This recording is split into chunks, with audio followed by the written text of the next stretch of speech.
classes are different. I mean, in some ways, this is a performance for you. This is also a performance for me. You know, we are working together in a short span of time, trying to get as much out of you or trying to offer as much as I can in a short amount of time.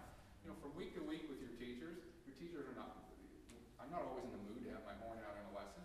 I'm not always in the mood to model, but I might still be an effective teacher. And your teachers may not do that. And if a teacher has decided that they're really not going to play for you much, then you know, really all you have are your peers whose performances you study, and then you have recordings, ultimately. So I'd love you to explore that. I'd love you to start exploring a lot of different players and deciding what connects with you, because you will learn so much about phrasing. There are certain things you're doing in your phrasing. There's certain, I mean, and please, I hope none of you think I come off too strong. I want us to get a lot out of our time, and I'm not being accusatory to anybody in any means. You understand that? I could just be like, cool, man, sound great. Let's go get a beer. You know, okay. That's not why I'm here, and that's not why I was asked to be here. But some of the things you're doing in your phrasing are rather predictable, and you would have worked that all out if you just could tell me, if you could tell me whose favorite recording you've listened to and studied to, and you've worked really tirelessly to sound just like that as your first stage. You learn to emulate, not necessarily reproduce, but emulate, and then that gets further and further tailored, and then somewhere in there, you emerge, right? Somewhere in there, you emerge as an artist. And this piece is beautiful. I remember loving this piece. I remember loving this piece in high school, played it a lot, played it in college. You know, it was one of those things you kept coming back to, and you teach it for years, and we all know all the ins and outs of it, and we're still connected with it. But it challenges us to really think about phrasing. And you have these giant arcs. You have these huge phrases.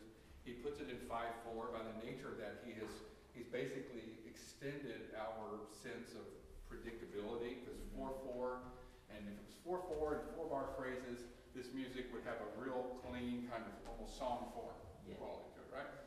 So he's thrown in these wrinkles of 5 to the bar. We have phrases that go over the bar line that extends the 5 to 6 beats, 7 beats. And what sometimes you end up doing is you basically exacerbate beat-to-beat kind of phrasing to where I don't hear these large-scale phrases. That's the challenge in a piece like this. So this piece is deceptively difficult in that regard. And I guess what I meant by the predictability, it came down to that each note had basically the same, it's as you were marching along on each note, and each note had the same kind of weight and expression to it.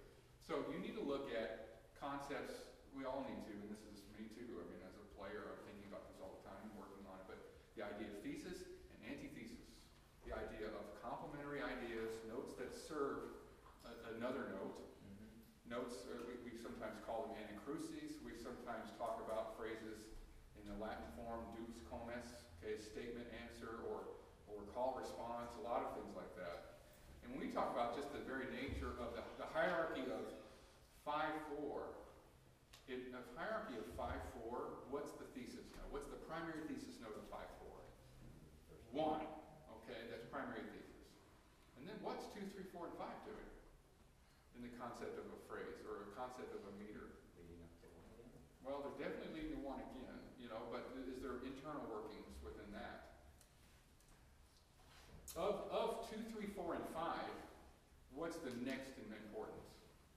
I mean, it depends on the beat pattern. Maybe. On the phrasing. Certainly it depends on what's marked. But basically, as far as the idea of just a meter, it would be the penultimate, or the final beat. The final beat is what gets you over the bar line. The final beat is what pushes you over that bar line to get you to 1. 1, 2, 3, 4, 5, 1, 2, 3, 4, 5, 1. If we were in a slow 3/4 pattern, like in Glazunov concerto or something, 3 leads to 1. 3 is giving energy to 1. 3 is an anacrusis of sorts, or what we call an antithesis. 1 is the thesis. So it's going to alter. You're going to think about weight, tonal weight on notes, and phrasing. So if I'm playing something, I don't know, if I just take a 3-note pattern in 3, G, A, B. Can you do that for me? That's the G, A, B, C, but it's 3/4. So it's 1, 2, 3.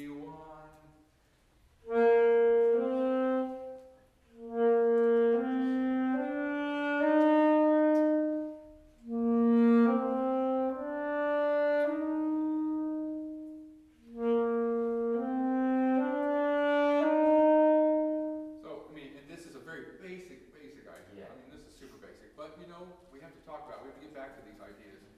3 gives energy to 1.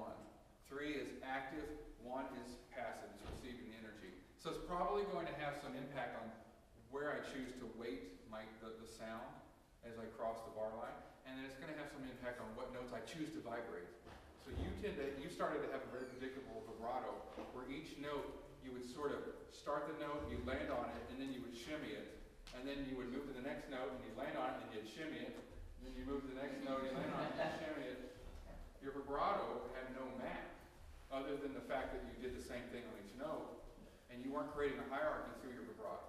So if we talk about, if we had vibrato now as an element to how phrasing works, and the pianist can't do that, but she can create motion and leading motion in terms of placement, like just how she leans on a note, and there's pedaling involved, and there's certain, but in our case, we're certainly going to give energy to a note by maybe allowing it to have the vibrato, right? Yeah.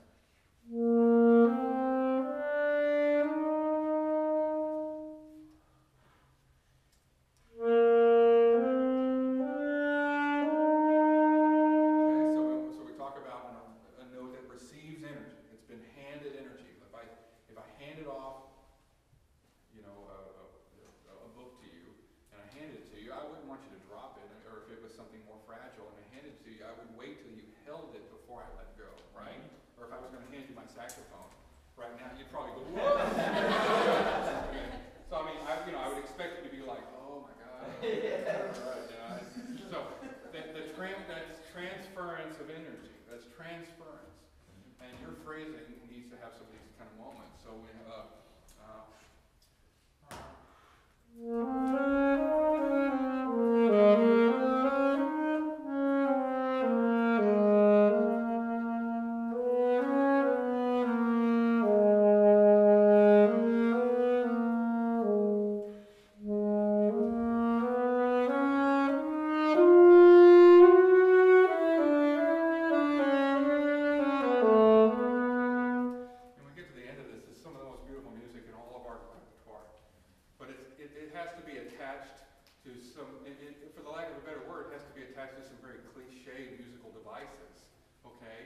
things that a singer would do now in modern times, not how an opera singer of 1920s would sing, because they would probably vibrate on every note.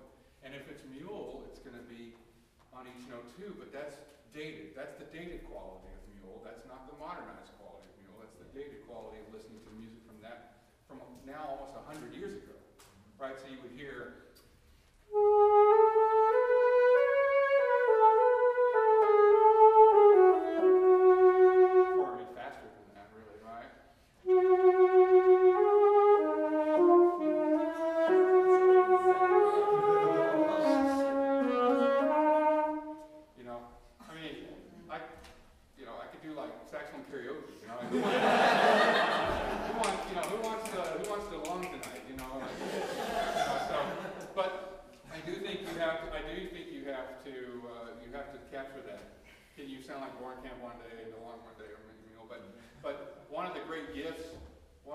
Of the modern French school is they've really presented the idea that expression shouldn't be all about sentimentalness, and it should be about line, direction, weight on notes. So you should be able to play that first phrase with no vibrato and still be able to show me direction and weight. Can you try this once?